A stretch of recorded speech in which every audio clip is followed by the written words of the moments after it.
আসসালামু আলাইকুম প্রিয় দর্শক, রমজানের শুভেচ্ছা। আজ পাঠ করব উন্নত জীবন গ্রন্থের অধ্যবসায়, পরিশ্রম, বিশ্বাস ও সহিষ্ণুতা প্রবন্ধের দ্বিতীয় পর্ব। লেখক ডাক্তার লুৎফর রহমান। ভালো রকম কাজ করতে হলে তোমাকে অসহিষ্ণু হলে চলবে না, সে যে কাজই হোক না কেন। এক বাদককে এক যুবক জিজ্ঞেস করেছিল, বাজনা শিখতে আমার কতদিন লাগবে?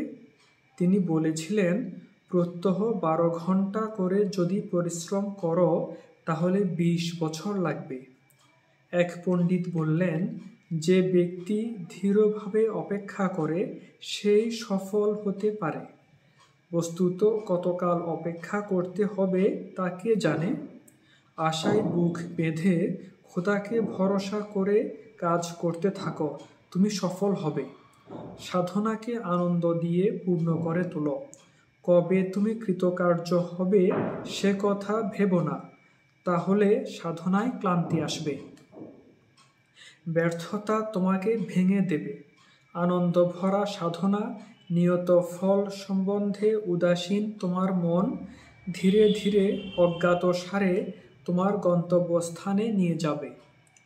শুভ প্রভাতে দেখতে পাবে তোমার মাথা বিজয় মুকুট শোভিত হয়েছে। তুমি নিজেই জয়ে বিস্মিত হবে। আশাশূন্য ও নিরানন্দ মনে কোনো কাজ করো না। পাদ্রী উইলিয়াম ক্যারি যেমন উদ্যমশীল কর্মী পুরুষ ছিলেন, তেমনি তিনি তাঁর কর্ম সম্বন্ধে আশা ও বিশ্বাস পোষণ করতেন। শ্রীরামপুর কলেজ তারই চেষ্টায় প্রতিষ্ঠিত হয়। এক সময় এই বরেণ্য পুরুষকে এক ব্যক্তি মুচির ছেলে বলে উপহাস করেছিল। ক্যারি কিছুমাত্র লজ্জিত না হয়ে উত্তর করলেন, এতে আমার একটুও লজ্জা নাই। ছোটকালে একবার তিনি এক গাছে উঠতে যেয়ে পা ফসকে পড়ে যান, ফলে পা ভেঙে গিয়েছিল। কয়েক মাস পরে বিছানা থেকে উঠে পুনরায় সেই একই গাছে উঠলেন, তবে ছাড়লেন। এইখানেই মহাপুরুষদের জীবনের বিশেষত্ব। দার্শনিক ইয়ং বলতেন, মানুষ যা করেছে মানুষ তা পারবে। এর সম্বন্ধে একটা মজার গল্প আছে। একবার তিনি এক বন্ধুর সঙ্গে ঘোড়ায় চড়ে যাচ্ছিলেন। এর আগে তিনি কখনো ঘোড়ায় চড়েননি, সেইবার প্রথম। বন্ধু খুব ভালো ঘোড়সওয়ার। তিনি অবাধে একটি উঁচু বেড়া পার হয়ে গেলেন।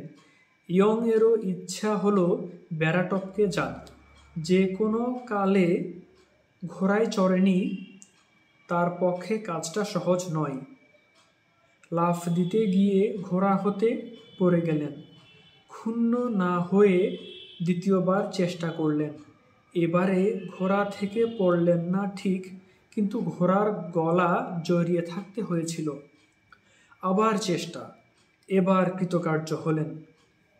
20 বছর পরিশ্রম করে নিউটন একখানি বই লেখেন। তাঁর প্রিয় কুকুর একটি জ্বলন্ত বাতি ফেলে এই বইখানি মুহূর্তের মধ্যে ছাই করে দিয়েছিল। 20 বছর পরিশ্রমজাত চিন্তা হঠাৎ সর্বনাশ হয়ে গেল। নিউটনের খুব দুঃখ হয়েছিল, কিন্তু কি আশ্চর্য সহিষ্ণুতা! তিনি দমলেন না। আবার সেই বই লেখা আরম্ভ করলেন এবং শেষ করলেন।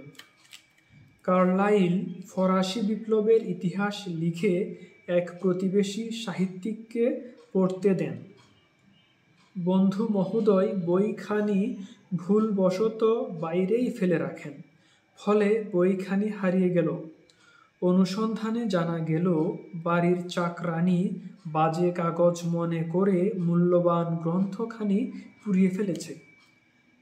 কার্লাইল যখন এই ভয়ানক সংবাদ শুনলেন, তখন তার মানসিক অবস্থাটা অনুমান সাপেক্ষ। এই পুস্তক নতুন করে লিখতে কার্লাইলকে কত কষ্ট পেতে হয়েছিল তা বলা যায় না। না লিখে উপায় ছিল না।